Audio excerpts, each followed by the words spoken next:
41 years married. A daughter at uni, a son finishing his HSC, a house in the Blue Mountains we'd built from nothing. Then my wife left her phone on the kitchen bench and walked out to the garden, and I saw a name I didn't recognize, and everything I thought I knew about my life collapsed in about 30 seconds. My name is Edmund. I'm 63 years old, and I spent most of my working life as a structural engineer with a firm in Parramatta. Not glamorous work, but honest work. The kind where if you cut corners, buildings fall down. I took the same approach to everything. My finances, my friendships, my marriage. Do the job properly. Hold the load. Don't let people down. My wife, I'll call her my wife, because that's what she was. For 4 decades, her name is Cheryl.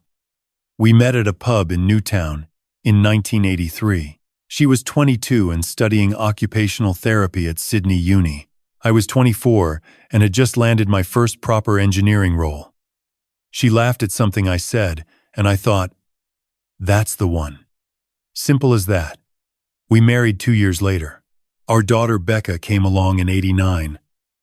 Our son Tom in '94. We weren't a perfect couple. I won't pretend otherwise. I worked long hours through my 40s. Cheryl went back to work full-time when Tom started high school, eventually becoming the director of an aged care network in Penrith. We were both busy people who occasionally forgot to check in with each other, but we had dinner together most nights. We went to Tom's cricket on Saturdays. We took the caravan to Merimbula every January. I thought the machinery of our marriage was still running, even if it wasn't always tuned. I was wrong. It was a Thursday evening in late autumn. I'd come home early for once, a project meeting had been canceled, and I'd decided, for no particular reason, to cook dinner. Cheryl had texted me around 4 saying she'd be late. Something about a board report. I was standing at the kitchen bench chopping onions when her phone lit up beside the fruit bowl. I wouldn't normally look. I want to be clear about that. We weren't the type of couple who checked each other's messages, but the phone was face up, and the notification was visible, and the name that appeared wasn't a colleague's name, or a friend's name, or any name I recognized. Thinking about Friday. Same time. Same place. Miss you already.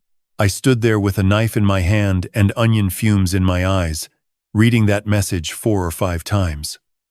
There was no mistaking what it meant. The language was unmistakably intimate, and the sender's name, I'll call him Dale, because that's close enough to the truth, was no one I'd ever heard Cheryl mention. I put the knife down. I picked up her phone. I know how that sounds, but I picked it up and I read back through the thread. And what I found was 3 months of messages that told me my wife had been seeing someone behind my back since at least February. By the time I heard her car in the driveway, I'd put the phone back exactly where it was, and I was standing at the stove, stirring a bolognese I could no longer taste.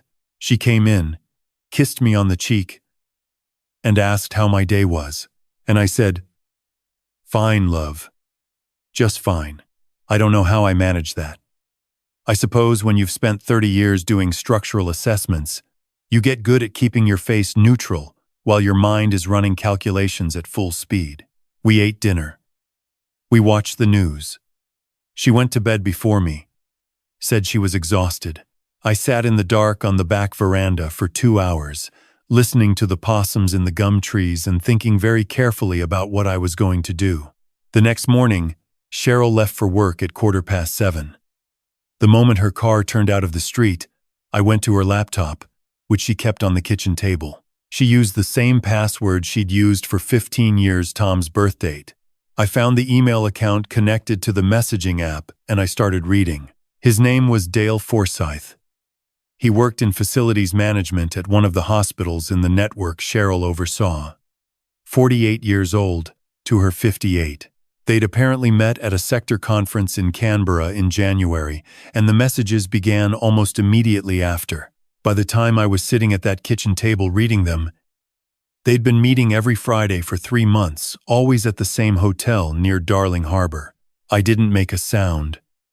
I just read and memorized and took photos of the screen with my own phone. After I closed the laptop, I went for a walk along the ridge track. An hour by myself in the bush. I needed to think without walls around me. By the time I got back, I'd made a decision. I wasn't going to confront her that morning. I wasn't going to react with anger, because anger was not going to protect me, protect Tom, or give me what I actually needed, which was the truth, fully documented, before anyone knew I was looking. I rang my old mate Henry that afternoon. We'd been friends since we were apprentices together. He'd retrained as a private investigator after leaving engineering, long story involving a bad knee and a redundancy package. I told him what I'd found. He was quiet for a moment, then said, "Right. What do you need?" I said, "Everything." But quietly. He told me he could get the confirmation I needed within a fortnight. He also said, almost as an afterthought, "You know, if this bloke is married, his wife might want to know too." I told him I'd already thought about that. Henry's research came back faster than I expected. By the following Monday, I knew that Dale Forsyth was in fact married, had been for 11 years, to a woman named Rose, who ran a landscape design business out of their home in Balmain. They had 2 kids, primary school age, and according to Henry, Rose had been photographed by a neighbor walking out of their house crying 3 weeks earlier, which suggested she might have already started to suspect something. I sat with that information for a day. Then I drafted an email. "Mrs. Forsyth, my name is Edmund. I'm a structural engineer from the Blue Mountains, and I'm sorry to contact you like this. I believe your husband and my wife have been seeing each other. I have evidence. I'd like to speak with you privately before either of us does anything else. Please reply only if you feel comfortable doing so." I pressed send before I could talk myself out of it. Her reply came that evening. "I've been waiting for someone to confirm this for 2 months. When can we meet?" We met at a café in Lura the following Wednesday afternoon. Rose was a tall, striking woman, maybe 45, with paint-stained fingers and the steady gaze of someone who'd already done their crying and arrived at something harder. She'd printed emails. I had photos. We sat across from each other, like 2 people, reviewing damage reports, which is essentially what we were doing.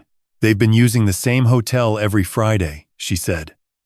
"Room booked under his name, on his personal card." "I know," I said. "Same hotel, same time. This Friday as well, according to the messages." She looked at me carefully. "What are you thinking?" I'd been thinking about it for a week. "I'm not thinking about making a scene," I said. "I'm thinking about making a point. There's a restaurant on the top floor of the hotel. I want to book a table. I want us to be there when they arrive for their room." She was quiet for a moment. Then, "You want them to see us together." "I want them to understand," I said, "that the people they've been deceiving were not as absent as they assumed." Ross stirred her coffee slowly. "I'm in. But I want something first." Namit. She told me she'd discovered discrepancies in their joint accounts. Money moved to a separate account she hadn't been told about. Not enormous amounts, but consistent, like someone quietly preparing a departure. She wanted help documenting it properly, getting it in front of a financial lawyer.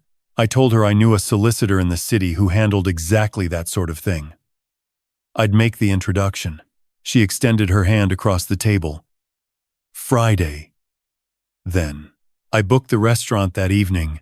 The venue, I'll call it Harbor Table, because that captures it, was on the 14th floor, with views across the water and a reservation system that was, shall we say, open to persuasion. When I explained I needed a specific table and offered to cover the inconvenience, I asked for a table positioned with a clear view of the hotel's lift lobby, which was visible through the glass wall. Cheryl spent the week exactly as she always did. She made lunches. She asked about Tom's footy trial. She told me about a difficult family at work whose father had deteriorated faster than expected. I listened to all of it, responded normally, and felt something I can only describe as a kind of cold clarity, like standing on a job site after the engineer's report has come back. And you know exactly what you're dealing with, even if no one else does yet. Tom was with Cheryl's sister for the weekend. Becca was in Melbourne. The house would be empty Friday night. Friday morning, Cheryl told me she had a conference dinner in the city. Wouldn't be home until late. Might even stay at her colleague Emma's place in Glebe. I said, "No worries, love. Drive safe." She kissed me on the forehead and walked out the door. I watched her go and felt nothing except the quiet tick of a clock counting down. I wore a charcoal jacket and the good shirt Becca had bought me for my birthday. Ross texted me at 6:30. "Ready when you are." Wearing my armor. I picked her up from the train station in Strathfield, and we drove into the city together. Mostly in silence, the way two people drive to something difficult but necessary. We arrived at the restaurant at 7:45. Deliberately early. I wanted to be seated and settled before they came up. The maitre d' showed us to our table, positioned exactly where I'd requested, with that clear sight line to the lift lobby below. We ordered sparkling water and studied the menu and didn't speak much. At 8:08, the lifts opened and they stepped out. Cheryl was wearing a dress I'd never seen before, dark green, elegant. Dale had his hand at the small of her back. They were laughing about something. They looked like a couple who had been doing this long enough to be comfortable. That detail, more than anything else I'd seen or read in the previous fortnight, landed somewhere deep and cold. The host led them to a table near the window. Table 9. We were at table 8. Cheryl sat down and opened the menu and looked up to signal the waiter and saw me. The color left her face in an instant. Her hand went to the table, as if she needed to steady herself. Dale noticed her freeze and followed her gaze and found Rose sitting across from me, and his expression went through shock, recognition, and something approaching panic in about 3 seconds flat. I gave them a small nod. The way you'd acknowledge an acquaintance at a function. Perfectly civil. "Evening," I said. "Nice place, isn't it?" Cheryl said my name. Just my name. Very quietly, like she was testing whether I was real. "We're having dinner," I said. "Same as you." Lovely view. Dale had gone rigid. Ross was watching him, with an expression I can only describe as forensic calm. Precise. Taking everything in. "Rose," he said. "I can explain."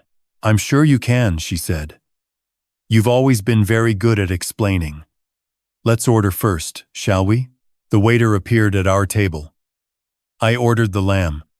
Ross ordered the fish. The waiter moved to Cheryl's table, where neither of them had opened their menus. Other diners had begun to notice the particular quality of silence at our two tables, the kind that radiates. An older couple nearby exchanged a glance. A woman at the bar had stopped looking at her phone. Cheryl leaned toward me, her voice dropping. "Edmund, please, can we go somewhere private and talk about this? We've had plenty of private," I said. 3 months of private, apparently. "I'd prefer witnesses. This isn't—" "I know what it is, love." I reached into my jacket pocket and placed a folded document on the table between us. Henry's report. Hotel receipts. Dates. "I've known for a fortnight. I wanted to give you enough time to tell me yourself. You didn't." She stared at the paper. Her jaw was tight. "February the 14th. I said. "Valentine's Day. You told me you were at a leadership forum in Canberra. The hotel records say otherwise." I kept my voice level. "March the 7th. March the 21st. April the 4th. Every Friday. All documented." Dale had put his hand on Cheryl's arm. Ross spoke across the table to him, quietly but without hesitation. "And while we're at it, the account in your name at St. George.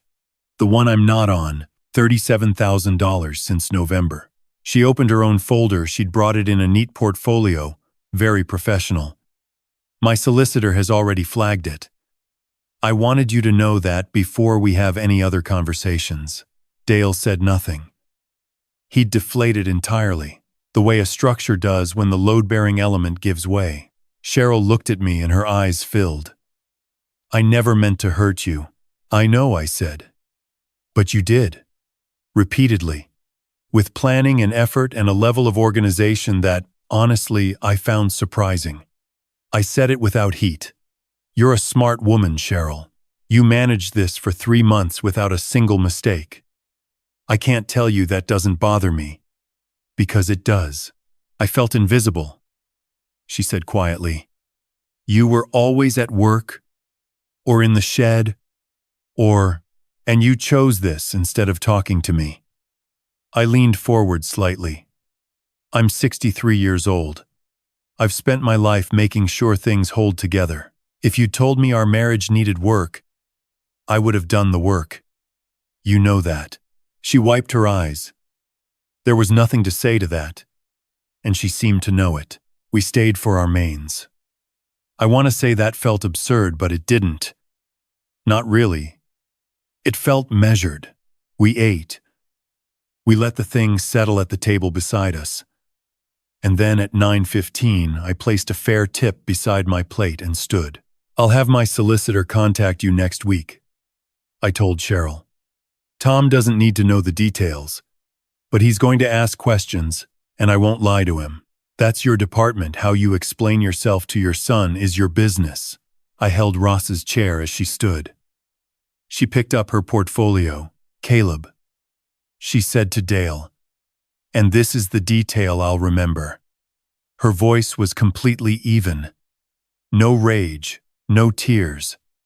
Just the sound of a decision already made. The lawyers will be in touch. Please have moved your things out by Sunday. We walked to the lift together.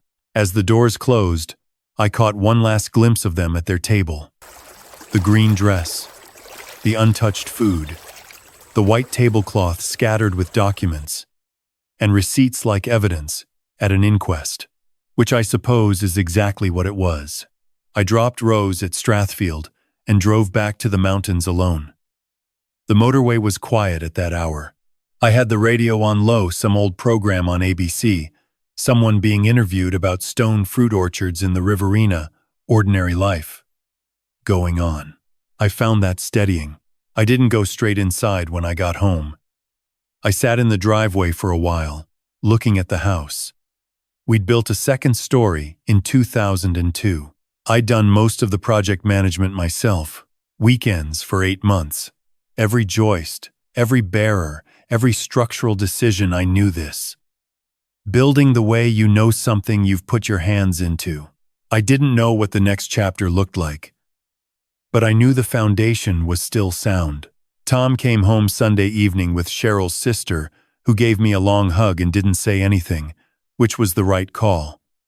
Cheryl was at her sister's place. She'd texted to ask if she could come and get some things Monday morning. I said yes. Tom is 17. He's a practical kid, like me, less interested in drama than in information. He sat down with me Sunday night and said, "Dad, what happened?" Not a question, a statement. He already knew something had. I told him the truth, as plainly as I could. Not every detail he didn't need, every detail but the shape of it. That his mother had been in a relationship with someone else, that we were separating, that this was not his fault in any way whatsoever, and that both his parents loved him without qualification, and that the practical arrangements of his life, his school, his footy, his bedroom were not changing. He sat with that for a while. Then he said, "Are you okay?" I told him I was functioning, which was the honest answer. "Good enough," he said. And then he went and made us both a cup of tea, which is the most Australian response to catastrophe I can imagine, and I loved him fiercely for it. Becca flew up from Melbourne the following weekend. She's 34 and works in family law, which meant she had thoughts. She also had a way of cutting to the thing, same as she always had. She sat across from me at the kitchen table with her coffee and said, "Dad, honestly, how long did you know before Friday?" "Fortnight," I said. She shook her head slowly. "You're unbelievable. I needed to be certain. You needed to build a case. Same thing. In this family." She laughed despite herself. Then she got serious. "What do you actually want from the settlement?" I told her. "The house. Primary care of Tom while he finishes school. A fair split of the superannuation, which was substantial on both sides. No malice, but no generosity either. I wanted what was fair under the law, documented properly." Becca stayed for 5 days and helped me find a good family lawyer. Her name was Margot Svensson, out of a firm in Parramatta.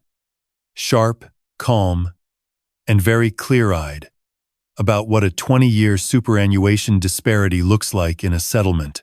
The divorce took 7 months. Cheryl didn't contest the primary custody arrangements. She knew that Tom, for now, was staying with me.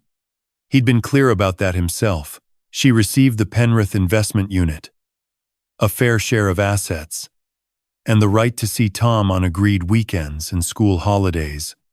I kept the house. Dale and Rose's separation was messier. The financial irregularities became a formal matter. His accountant had been helping him move money, which turned out to be its own investigation. Last I heard from Rose, it had concluded in her favor, and his professional registration had been suspended pending review. She'd expanded her landscaping business and taken on 2 new staff. She seemed, from her occasional texts, to be finding her feet. Cheryl and I barely spoke for the first 4 months. When we did speak, it was about Tom drop-off times, medical appointments, school events. Civil, careful, the way people manage shared obligations when the trust is gone. Then one day, about 8 months after that Friday night, she rang me on a Sunday afternoon. Tom was at cricket. I was on the back veranda with a cup of tea and the paper. She said she was sorry. Not the word-shaped apology of the restaurant table, which had been shock and panic and performance all at once. This was different. Quieter. She said she'd been seeing a counselor and had started to understand what she'd actually done, not just to me, but to Tom, to Becca, to herself. She said she didn't expect forgiveness, just wanted me to know she understood the damage. I sat with that for a moment. Then I said, "I appreciate that, Cheryl. I mean it. How are you?" She asked. "Getting better," I said. Which was true. A year on from that Friday dinner, I was sitting at Tom's end-of-season cricket presentation, watching him receive the best and fairest trophy for his age group. He's grown 4 centimeters since the separation. He started making his own lunches. He still has hard nights. Sometimes I hear him up late, and I let him be. But I leave his door open and my light on, which he's told me, obliquely, he notices. Becca was at the cricket presentation too. She'd driven up from Melbourne with her partner, Neil. She sat beside me in the afternoon sun and said, almost to herself, "He's going to be all right, isn't he?" "Yeah," I said. "He is. So are you. For what it's worth." She was right, I think. Not because the year had been easy, it hadn't. There were nights in the early months when I sat alone in this house and felt the absence like a structural failure. Something you could hear in the way the silence settled. There were moments with Tom where I didn't know the right thing to say and said it badly and had to go back and try again. But there was also this. On a clear morning in the Blue Mountains, you can walk out your back gate and be in the bush in 90 seconds. I did that most mornings through that year. Just the track, the birds, the light through the eucalypts. It helped in ways I couldn't have anticipated. Something about putting one foot in front of the other on actual ground. I've thought a lot, in the time since, about what I'd say to someone going through the same thing. Not what I did. Every situation is its own structure, with its own load paths and its own weaknesses, but what I've come to understand from living through it. Don't make the first move while you're still in shock. Shock is not a foundation. It will crack under weight. Wait until you have solid information and a clear head, then act from there. Your children are watching how you handle the hardest thing. Not what you say, what you do. Tom watched me stay calm, gather facts, treat his mother with basic dignity even when I had no desire to, and keep showing up every day. I don't say that to congratulate myself. I say it because children carry the template you give them into their own relationships. Decades from now, anger is honest and it deserves acknowledgement. But it's a terrible long-term strategy. Bitterness is a load that compounds over time. I've seen it in friends, in colleagues, men who carried their rage for years after a marriage ended, and it cost them more than the marriage ever did. Whatever happened between you and your partner, your children are not instruments of that conflict. They are people in their own right who loved both of you before they understood any of this. And they will need to find their own path to the truth. Don't walk it for them, and don't block it either.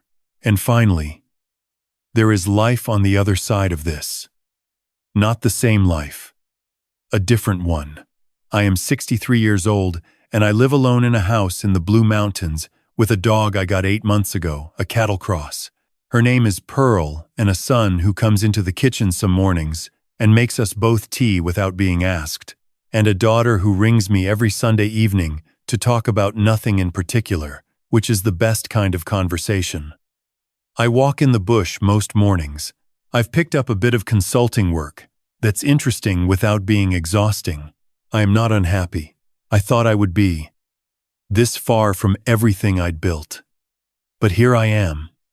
And here is, quietly, enough.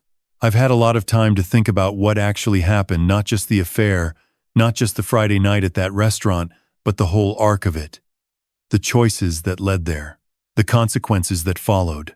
And what I keep coming back to is this. None of it was accidental.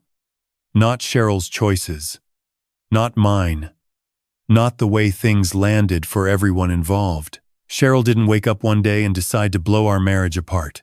It happened gradually. In small decisions, the first message she didn't delete. The first Friday, she invented an excuse. The first time she chose not to bring her unhappiness to me and brought it somewhere else instead. Each one of those was a door she walked through. And each one made the next door easier to open. That's not judgment. That's just how these things work. We don't usually arrive at the worst version of our choices in a single leap. We get there one quiet step at a time, telling ourselves it's not that serious. It doesn't count. No one is getting hurt. Until it does. And it does. And they are. The same is true of what I did after. I could have reacted from panic. Could have confronted her that Thursday night with the knife still in my hand and the onion smell in the kitchen. Could have made it loud and ugly and given all 3 of my kids a scene they'd carry for the rest of their lives. I didn't. Not because I'm a particularly patient man, I'm not, but because I understood, somewhere in those first cold minutes, that the way I handled the next few weeks would matter for a very long time. That Tom was watching. That Becca would eventually hear every detail. That the version of myself I brought to this would be the version they remembered. That's what I mean when I talk about tri-tware intelligence in the real sense. Not cleverness. Not knowing the right words. But the capacity to hold your own distress steady long enough to act from your values instead of your wounds. It's harder than it sounds. There were nights that year when I was not holding anything steady at all. But I kept trying. And I think that matters too. Rose showed me something I hadn't expected from that whole experience. Here was a woman in the middle of her own wreckage. Financial betrayal layered on top of the personal kind. And she arrived at that café in Lura, with her documents, in order, and her head clear. She didn't perform strength, she just had it. And then she got on with building something new. Last I heard, her landscaping business had taken on 3 staff. She'd opened a second design studio. The version of her life that came after the one that fell apart turned out to be, by most measures, better. That's the thing about Near-Lurk, the capacity to keep going, that I don't think gets said plainly enough. It doesn't look heroic from the inside. It looks like making Tom's lunch when you'd rather sit in the dark. It looks like walking the bush track again when your legs feel heavy. It looks like ringing Becca on Sunday when there's nothing particular to say, just because the habit of connection matters and you know that if you stop, it gets harder to start again. The cause and the consequence are always related. Cheryl chose concealment, and what she got was exposure. I chose patience and documentation, and what I got was a settlement that was fair, and a son who trusts me, and a daughter who still drives up from Melbourne to sit at my kitchen table. None of that was guaranteed, but it was more likely because of how I chose to move through it. I'm not the same man I was before that Thursday evening. Parts of me are harder. Parts, I think, are softer. I understand my own limitations better than I did. I understand that a marriage requires tending, and that busyness is not the same as presence, and that the people we love most deserve to be told so, in plain language, on an ordinary Tuesday. Not because it changes everything, but because it adds up, and what we add up to, over time, is who we are.